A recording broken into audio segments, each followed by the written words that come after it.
Aquí, en este lugar de la península ibérica, está Cataluña. Se sitúa a orillas del Mediterráneo y a los pies de los Pirineos, y cubre una extensión de unos 32.000 kilómetros cuadrados.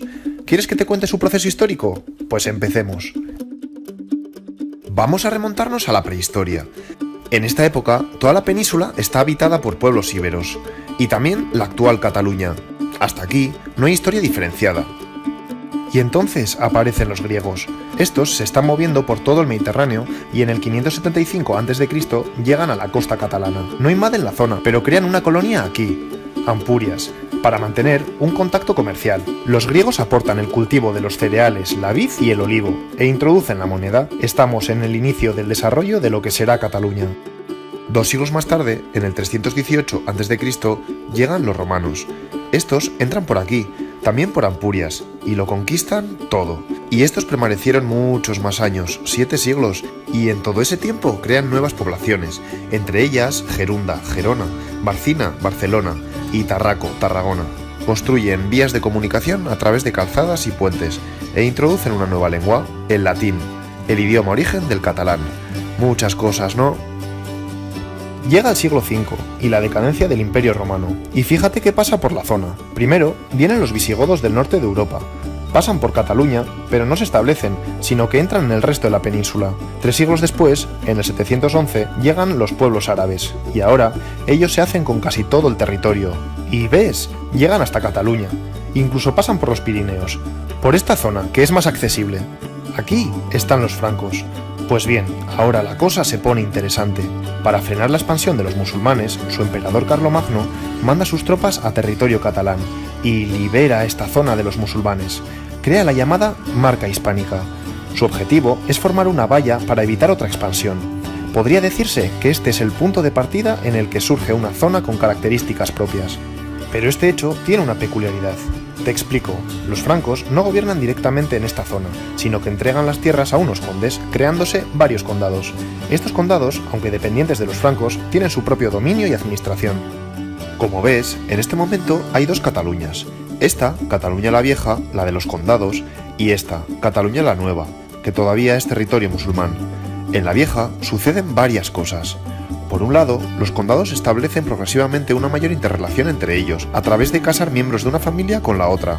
Además, estos se centran cada vez más en el condado de Barcelona, que es el predominante. Paralelamente, se van independizando del Imperio Franco, que está debilitándose. Y una cosa más, se consolidan instituciones aún primitivas, llamadas usaches, que recogen costumbres y normas de funcionamiento social propias. Así que ya ves, la sociedad catalana va ganando identidad y estructura social. Llega el siglo XII.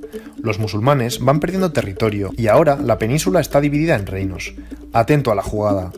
En 1137, el conde de Barcelona, Ramón Berenguer IV, se casa con la princesa Petronila de Aragón.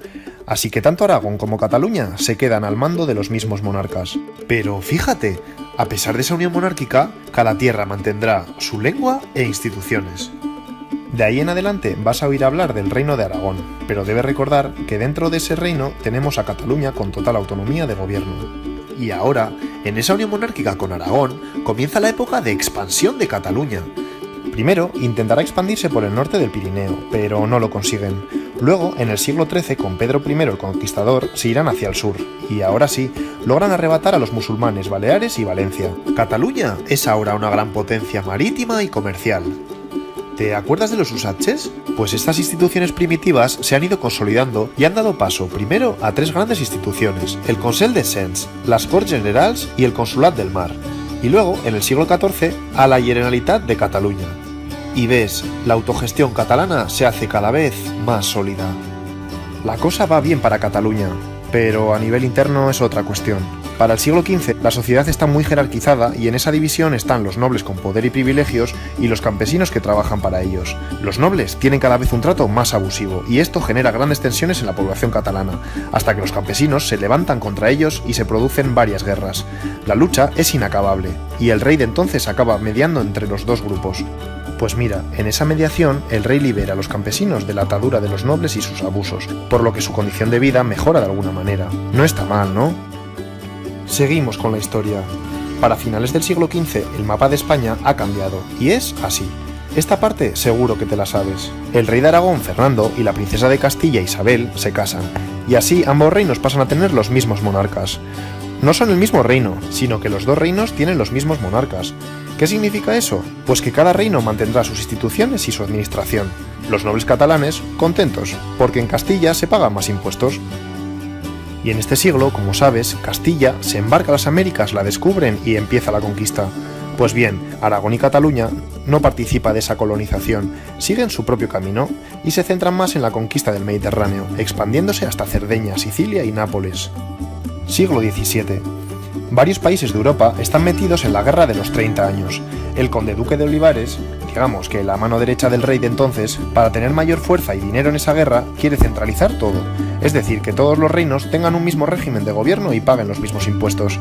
Los nobles catalanes aceptan la idea, pero en Cataluña la gente del pueblo se rebela ante este hecho, porque supone la pérdida de autonomía en su administración que tantos años llevan defendiendo, y explota.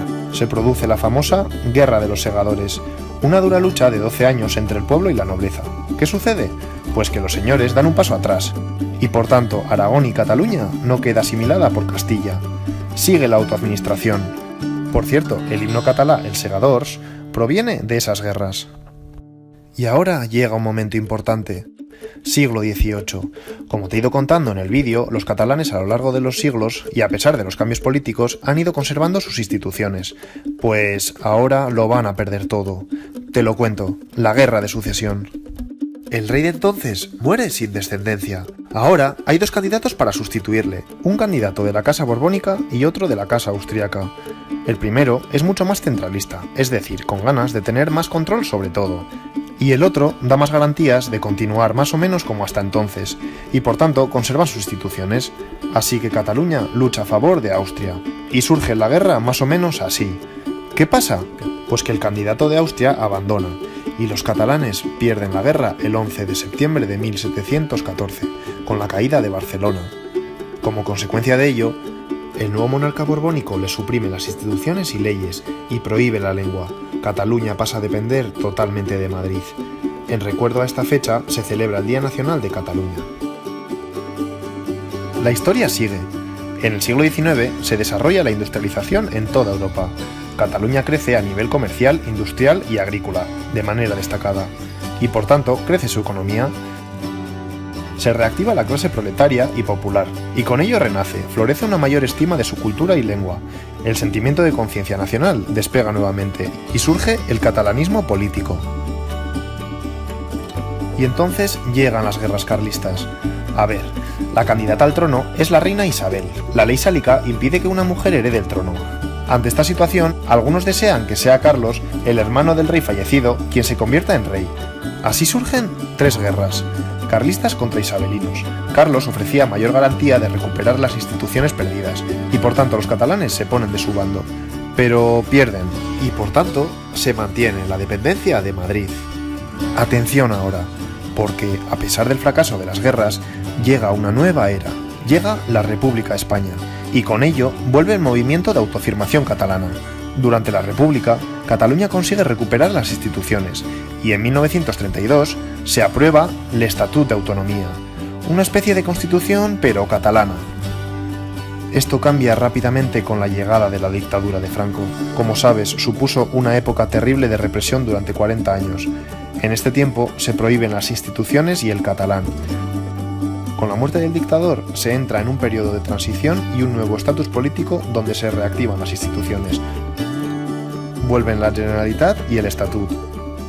A lo largo del siglo XXI aumenta progresivamente la sensibilidad e identidad catalana. La crisis económica, los casos de corrupción en el Estado y la percepción de que Cataluña da más dinero a España del que recibe, entre otras razones, hacen que vaya creciendo en un gran sector de la población catalana el deseo de ser un país independiente. El 1 de octubre del 2017 se realiza un referéndum para decidir sobre la independencia de Cataluña. El gobierno lo considera ilegal e intenta obstaculizarlo con actuación policial. A pesar de ello, se contabilizan más de 2 millones de votos, y entre ellos, el 90% dice estar a favor de la independencia. Una semana después, el presidente catalán Puigdemont declara Cataluña independiente. e inmediatamente deja en suspenso dicha declaración para dar lugar a un escenario de diálogo con el Gobierno de Madrid, para decidir sobre el futuro. Hemos llegado a la actualidad.